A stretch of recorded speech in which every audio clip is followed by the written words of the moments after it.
Penyidik Direktorat Tindak Pidana Siber Ditipid Siber, Bareskrim Polri, menduga mitra aplikasi berkedok, trading binary option, platform Kotex, mendapatkan keuntungan sekitar 80% dari kekalahan para anggotanya.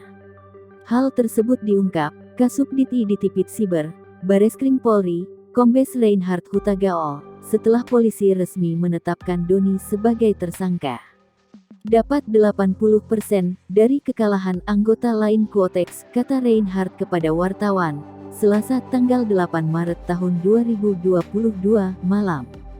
Adapun Doni menjadi tersangka kasus penipuan, berita bohong, dan tindak pidana pencucian uang TPPU aplikasi Kotex.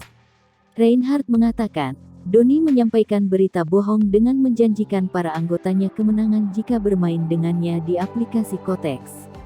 Padahal, menurut Reinhard, tidak pernah ada anggota lain yang menang di aplikasi itu.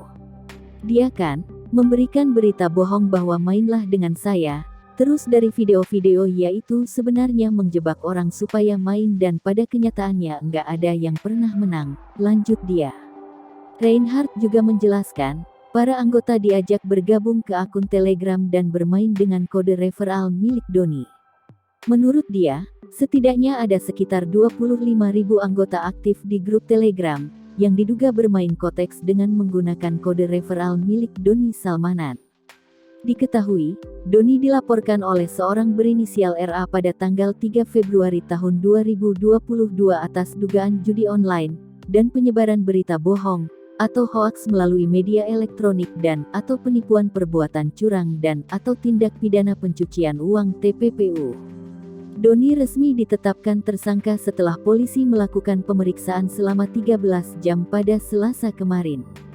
Doni dijerat pasal 45 ayat 1, Junto 28, ayat 1 Undang-Undang Informasi dan Transaksi Elektronik ITE pasal 378 KUHP, pasal 3 ayat 3, Undang-Undang Nomor 8 Tahun 2010 tentang tindak pidana pencucian uang TPPU.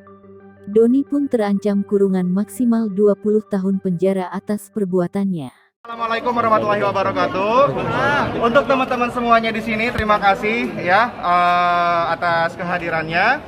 Di sini proses kasus saya sedang diproses. Bang, ada kamera bang. Oh, di depan aja. Sekarang ke depan lagi.